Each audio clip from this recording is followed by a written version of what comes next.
Voilà, merci. Une fois de plus, je voudrais remercier l'ensemble des internautes qui ont vite compris que nous avons eu un désagrément lié au caprice de la Société nationale d'eau et d'électricité. Et d'ailleurs, vous connaissez très bien le rôle ô combien important des sources énergétiques. J'étais en train d'expliquer combien de fois j'ai eu ma rencontre avec le chef d'État gabonais, président de la transition, chef suprême des armées, président du Conseil supérieur de la magistrature, garant des institutions, c'est-à-dire son excellence Brice-Clotaire politique. Et je le disais que j'avais rempli une demande d'audience en bonne et due forme. Et d'ailleurs, dont l'objet portait sur la nomination en qualité de conseiller chargé du ministère du président de la République pour mener à bien mes actions, soutenir le chef d'État lorsqu'il sera candidat aux différentes élections, c'est-à-dire l'élection présidentielle à venir d'août 2025. Et quelques mois après, je vais être approché par une personnalité politique dont j'étais le nom par discussion, qui va m'amener auprès du chef d'État. Et je le disais que c'était une visite inopinée.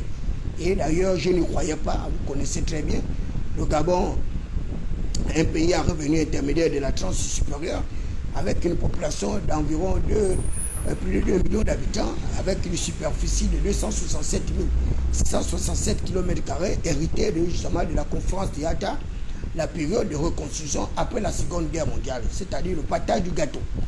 Et je vais être au palais, et particulièrement au salon d'honneur, salon marocain, où je vais commander une bouteille de champagne avec un jus d'orange en attente d'être reçu par le chef d'État. Et une fois reçu par le chef d'État, il va me poser la première question de savoir quel était mon problème avec le Parti démocratique gabonais. Et je vais décliner clairement, justement, toute mon animosité à l'égard du Parti démocratique gabonais. Ce parti que j'ai servi près de 20 ans au sein de l'organisme spécialisé du Parti démocratique gabonais, où j'ai gravi tour à tour des échelons de secrétaire de comité, secrétaire de section, UJPDG, fédéral, UJPDG, secrétaire d'arrondissement, UJPDG, jusqu'à être membre du Conseil national élu du Congrès du Parti démocratique gabonais. Et le chef de l'État et moi, nous allons avoir une discussion à bâton rompu. Et il va me demander de répartir à l'étranger en diplomatie. Et moi, de dire au chef de l'État qu'en allant en diplomatie, je n'aurai pas suffisamment de marge de manœuvre pour pouvoir l'aider dans la conquête du pouvoir, dans la recherche de la légitimation du pouvoir et sa légalité. Donc je vais exhorter le chef de l'État, je vais exhorter sa magnanimité et sa compassion de pouvoir me laisser au Gabon parce que mon âge ne pourrait plus me permettre d'aller à l'étranger, parce que je voudrais également préparer ma carrière durant les 10 années à venir. Et le chef de l'État va accepter et il va me demander là où je voudrais aller et je vais donner au chef d'État une des propositions où je voudrais aller, mais en lui disant que je ne voudrais plus faire partie des effectifs du ministère des Affaires étrangères parce que le ministère des Affaires étrangères s'était comporté vis-à-vis de moi comme au Parti démocratique gabonais. Un ministère qui n'a pas reconnu mon talent, mon professionnalisme et expertise. Et par conséquent, je voudrais me débarrasser de ce ministère, aller ailleurs. Et d'ailleurs, c'est dans le statut général de la fonction publique. Les fonctionnaires peuvent être affectés partout où le besoin se fait sentir. Et j'ai exhorté le chef d'État de m'envoyer n'importe où, sauf au ministère des Affaires étrangères. Et le chef d'État va acquiescer. Et ensuite, il va me donner son numéro de téléphone. Je dis bien, le chef d'État lui-même va me donner son numéro de téléphone. Et il va appeler son plus proche collaborateur, d'exhorter ce compatriote-là, de restaurer la dignité et l'honorabilité du prince Adouma David Belakouma. Et il va lui dire de m'acheter une voiture de mon choix. Et le chef de l'État avait d'ailleurs déjà un endroit où je devais aller prendre mon véhicule. Malheureusement, compte tenu des circonstances, et ce collaborateur-là qui était chargé de m'acheter un véhicule flambant neuf, des caractéristiques dignes de David Belakouma, le prince Adouma, et il va également demander à ce compatriote d'équiper mes 3 quartiers généraux de la jeunesse insoumise. Parce que j'avais dit au chef de l'État que j'ai des QG et que par conséquent, ces QG manquaient de matériel pour pouvoir mener à bien un certain nombre d'activités politiques, à savoir préparer le référendum, mais également préparer l'élection présidentielle à venir avec l'ensemble d'autres peu, allô. Allô.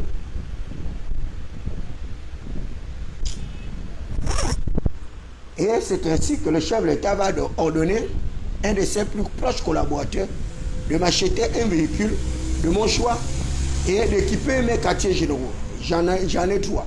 Et le chef de l'État va valider l'équipement des 3 quartiers généraux qui consistait à obtenir des chaises, des tentes, des sonos. Vraiment le minimum pour mener à bien une campagne électorale à venir. Puisque moi, en ma qualité de prévisionniste électoraliste, j'avais dit au chef de l'État que la campagne va être difficile. Et par conséquent, nous étions en retard sur le terrain. Et moi, je devais faire ce travail de précurseur. Le chef de l'État va valider justement ma proposition d'équiper mes QG au sortir d'une nomination dans une institution de la République.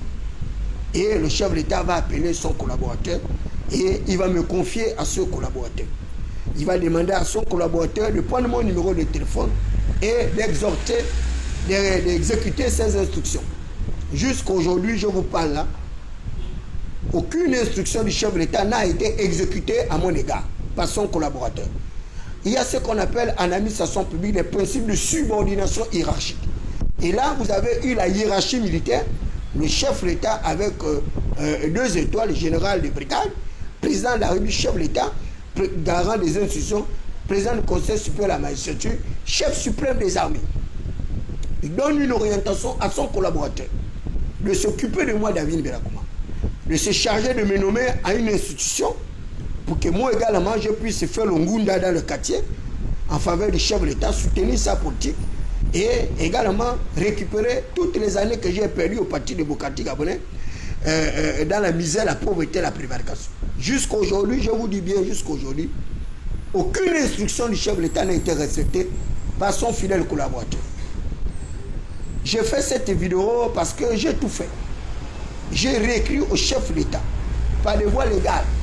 J'ai déposé mes courriers à la présidence de la République avec des devis justement de mon matériel qui devait être acheté. Jusqu'à présent, aucune suite. Aucun collaborateur du chef d'État n'a daigné me répondre. Alors que l'administration communique par les voies de courrier, des courriers administratifs. Chez nous, au ministère des Affaires étrangères, on appelle cela des notes verbales. Au moment où je vous parle, je n'ai rien obtenu de tout ce que le chef de l'État a dit qu'on puisse me donner en votre âme et conscience.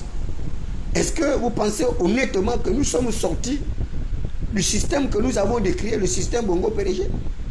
À l'époque d'Omar Bongo Ndimba, on m'a volé plus de 356 millions de francs CFA donnés pour Omar Bongo Ndimba. Ces gens sont bel et bien vivants, ils savent ce que j'ai dit. 356 millions avec 3 véhicules. À l'époque d'Ali Bongo Ndimba, on m'a volé 152 millions de francs CFA avec 2 véhicules. Mais à l'époque d'Oligui Nguema, je ne peux pas accepter qu'on me vole encore. Je ne peux pas être le mougou du quartier. Je ne peux pas. Je suis un prince à Douma. Combien de fois je vais expliquer ça aux gens? Je ne suis pas un esclave. Je suis un prince à Douma. Je n'ai vécu que dans les palais. Je suis détenteur de près de 4 décrets présidentiels à part d'Omar Bongo Ndimba. Il ne me connaissait pas, il ne m'a jamais vu. Toutes les fois, il voulait me recevoir. Les gens m'ont baladé comme ça pour que je ne sois pas reçu par le chef d'État. Et ils profitaient pour manger mon argent. L'époque d'Ali, c'est pareil. Moi, j'ai dormi au palais d'Ali Bongo Ndimba pendant 1 mois. Et vous pensez que moi, je suis une personnalité qu'on va me balader comme ça, pour laquelle on va se foutre? Vous ne pouvez pas vous foutre de moi, David Belakouma. Ça, je vous le dis. Je préfère vous le dire, que vous ne pouvez pas continuer à vous foutre de moi. Excellent monsieur le président du chef de l'État, je n'ai rien obtenu. Même pas une gargote, encore moins une beuverie. À part le taxi que vous m'avez donné, qui se chiffrait à hauteur de 2 millions de francs CFA. Puisque les gens veulent le savoir. Parce qu'ils sont allés jusqu'à mentir dans le quartier auprès de ma famille que j'aurais reçu 10 millions de francs CFA à la part du chef d'État. J'ai reçu 2 millions de francs CFA. Je n'ai pas reçu 10 millions. Voilà, j'ai reçu 2 millions de taxis de la part du chef d'État. Et d'ailleurs, c'est une somme dérisoire. Parce que j'en ai reçu plus que ça. Même à l'époque d'Ali Bongo Ndimba, j'ai reçu plus de 14 millions. 4 millions lors de mon anniversaire. Et vous pensez que moi, je suis de votre cabine? Et les gens veulent se foutre de ma gueule, ils veulent se payer ma tête. Ça, je ne l'accepte pas. Si à monsieur le président de la République, votre collaborateur ne m'a rien donné du tout jusqu'à présent. Même pas un radis. Il n'a rien acheté. Même pas une chaise. Même pas une tente. Même pas une sono. Même pas mes caméscopes. Tout le matériel qui devait me servir justement et de mener à bien votre politique sur le terrain. Aucun. Ils se sont foutus de moi. Ils m'ont baladé jusqu'à aujourd'hui. Et pour eux, ils ont tout gagné. Mais de toutes les façons, c'est leur problème. C'est leur problème. Nous avons discuté avec ça, monsieur le président Bâton Rompu.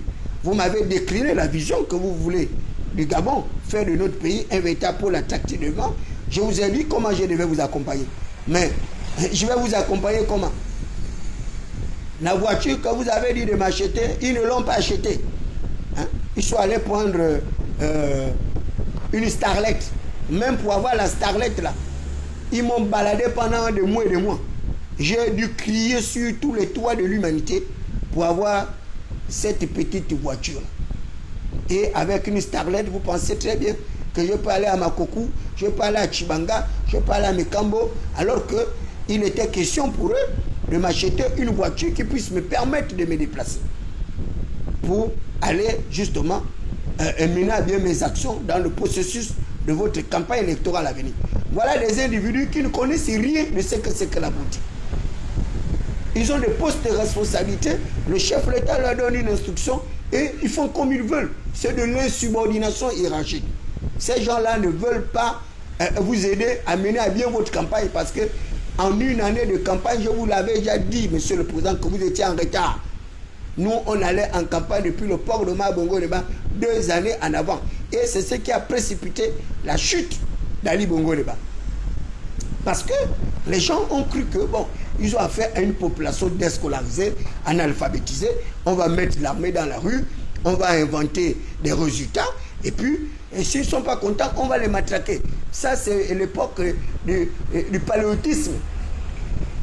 L'époque néandertale. Aujourd'hui, les Gabonais sont mûrs. Ils sont prêts à se battre pour la préservation de leur liberté.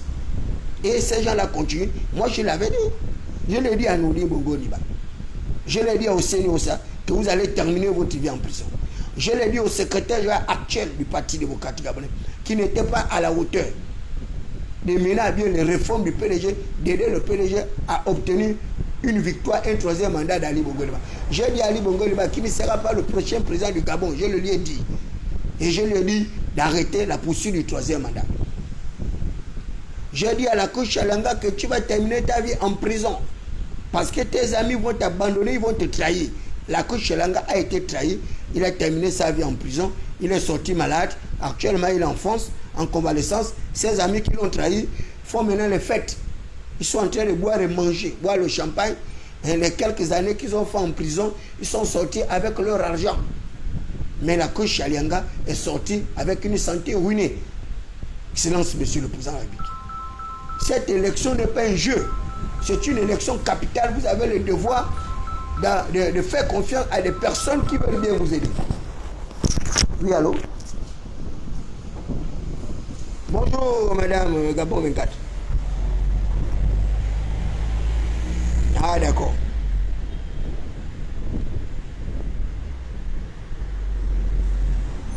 Non, il n'y a aucun problème. De toutes les façons, c'est ma responsabilité. Je suis payé pour ça, il n'y a pas de raison que je ne vienne pas.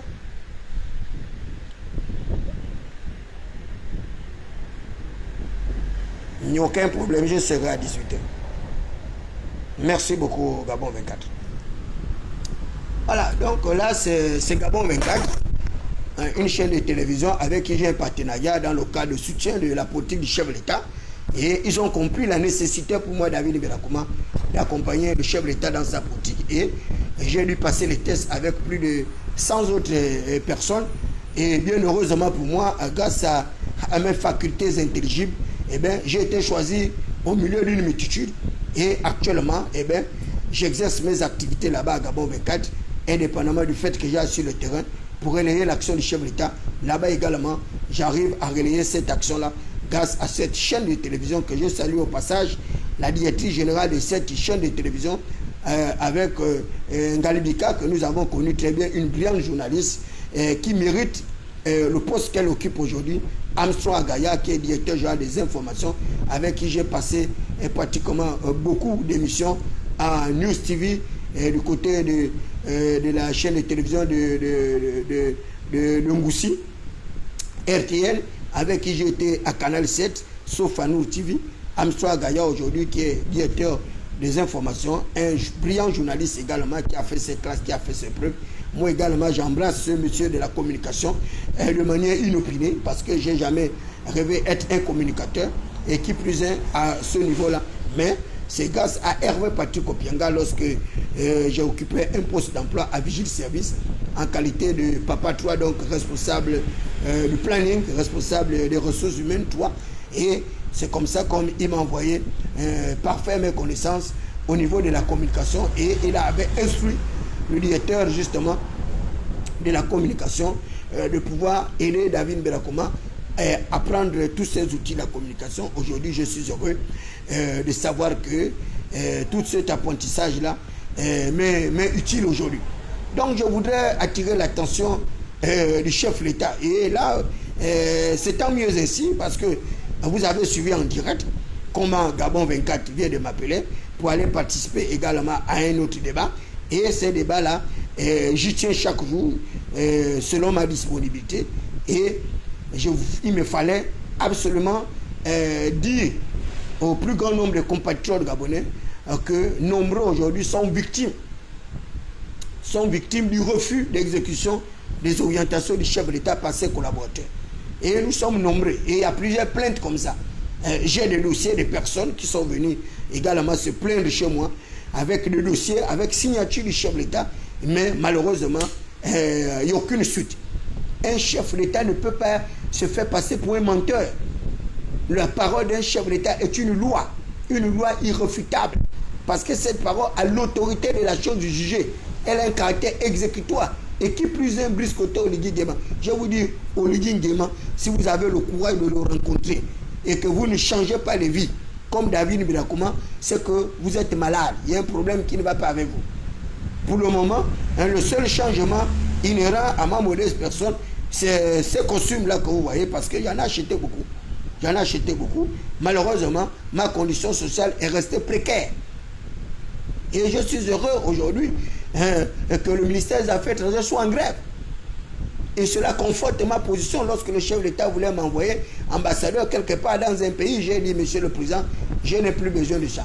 Je ne peux pas aller ambassadeur dans un pays, sachant bien que la diplomatie est malade. Elle est au stade embryonnaire. Celle du Gabon, elle est aléatoire. Et moi, je voudrais vous apporter une aide réfléchie dans le cadre de l'exercice du pouvoir, mais beaucoup plus dans le cadre de la légitimation du pouvoir.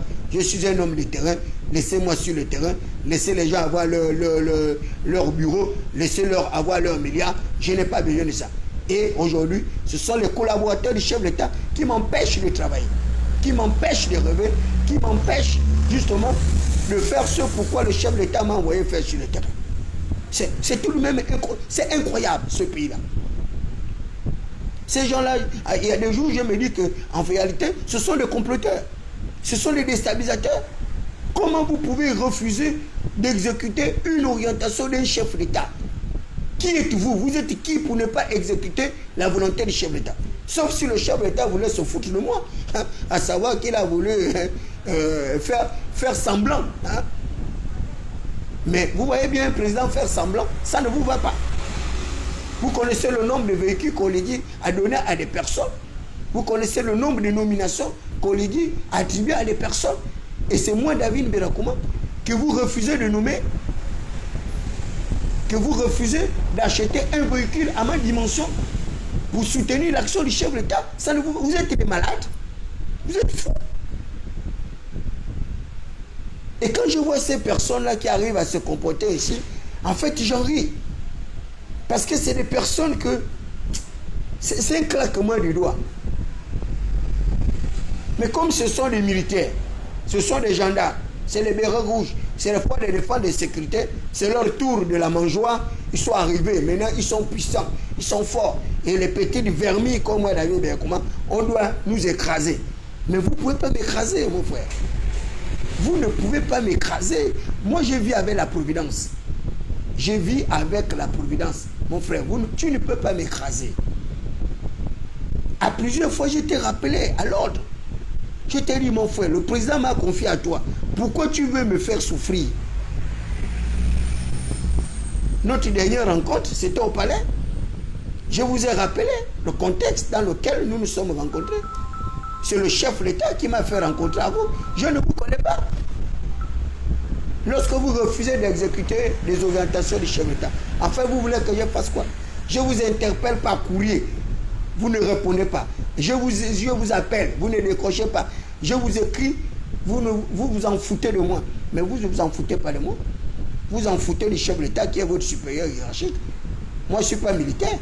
Je ne suis pas subordonné à vous. Je ne suis pas votre valet de chambre, votre sous-chef, ou que sais-je. Et je vous le dis, moi j'attends rentrer en possession de tout ce que le chef de l'État a dit qu'on me donne. Vous devez me le donner. Ma double cabine, vous devez l'acheter. Vous devez l'acheter. Ou bien un DID, j'avais demandé un DID pour aller sur le terrain, aller à Mekambo, à Chibanga, à Makoku, à Mbigou, à Lebamba, à Lambarena, à Port-Gentil, pour aller réaliser les actions du chef de l'État. C'est un travail que vous ne pouvez pas faire. C'est mon travail à moi que le chef de l'État m'a confié. Mais je ne vais pas faire ce travail à pied ou bien en taxi. Qu'est-ce que cela veut dire? Mes chaises, mes tentes, mes sonos, tout mon matériel, mes caméras, vous devez les acheter. Vous devez acheter tout ce matériel-là. Qu'est-ce qui ne va pas avec vous? Mais vous pensez qu'on fait la campagne sans outils de communication, sans matériel? Il a fallu que j'arrive dans les réseaux sociaux pour déballer tout cela. Est-ce que c'était nécessaire de le faire? Mais puisque vous voulez pousser les gens jusqu'au bout. Vous voulez pousser les gens jusqu'à leur camp de retranchement. Mais je vous le dis, cette semaine-là, je ne peux plus vous laisser dormir. Le chef de l'État en vacances, Excellence, Monsieur le Président, très chers compatriotes, si vous avez la possibilité, prenez ma vidéo, envoyez-la dans le disque du chef de l'État. Si vous êtes dans son groupe WhatsApp, envoyez cette vidéo dans le groupe WhatsApp du chef de l'État. Dites au chef de l'État que David Belakouma se plaint. Sa nomination a été bloquée jusqu'à aujourd'hui. Il continue de galérer et c'est une situation qu'il n'accepte pas. Pendant que même les 100 emplois, les 100 diplômés ont été nommés en ma présence. C'est une situation que je n'accepte plus. Mon matériel n'a pas été acheté. Ils ne m'ont pas acheté une seule chaise jusqu'à aujourd'hui. J'ai besoin de rentrer en possession de mon matériel. Je n'ai pas demandé de l'argent, je n'ai pas demandé les milliards, je n'ai pas demandé les maisons au chef de l'État. J'ai tout simplement demandé mon matériel de communication pour mener à bien les actions du chef de l'État. On dirait que j'ai mal fait de refuser d'aller en diplomatie parce que je voudrais aider le chef de l'État à Libreville sur le plus grand corps électoral. C'est ce que vous me reprochez. Mais si vous me reprochez de ne pas être allé en diplomatie, ben tant pis, renvoyez-moi à l'étranger et puis je m'en vais. Je vais aller signer mon exil là-bas et puis je vous laisse avec votre pays. Mais vous pensez que vous allez gagner une élection présidentielle comme ça, sans aucune préparation? Et je vois les généraux qui appellent à la candidature du chef de l'État. Toi, tu appelles à la candidature du président, tu as fait quoi? Tu as identifié les personnes qui doivent voter pour le chef de l'État, tu les as encadrées. Tu as augmenté le salaire des agents là-bas. Mais je ne comprends même pas. Vous reproduisez le même schéma que les pédigistes. C'est à croire que vous êtes pareil comme les pédigistes. On gagne une élection sans préparation. C'est dans quel pays on gagne une élection, vous ne vous êtes pas préparé, vous ne faites rien et vous emmerdez le plus grand nombre de personnes. Ceux qui veulent aider le chef de l'État, vous leur mettez le bâton dans les roues, vous contrecarrez leur action, vous les emmerdez. C'est tout de même incroyable. Mais je vous le dis, c'est la dernière alerte. Moi, j'ai le numéro de téléphone du chef de l'État. Il me l'a donné. Vous n'étiez pas là quand il m'a donné le numéro. Il m'a donné. Certainement qu'il a déjà changé le numéro de téléphone parce que le chef de l'État ne garde pas le même numéro de téléphone. Mais il m'avait quand même donné ce numéro de téléphone. C'est comme s'il savait que vous n'allez pas accomplir tous ces actes-là qu'il vous a dit d'accomplir à mon égard. Mais aujourd'hui, vous êtes à nu. Je préfère dire, Monsieur le Président, ils ne m'ont rien donné jusqu'à aujourd'hui.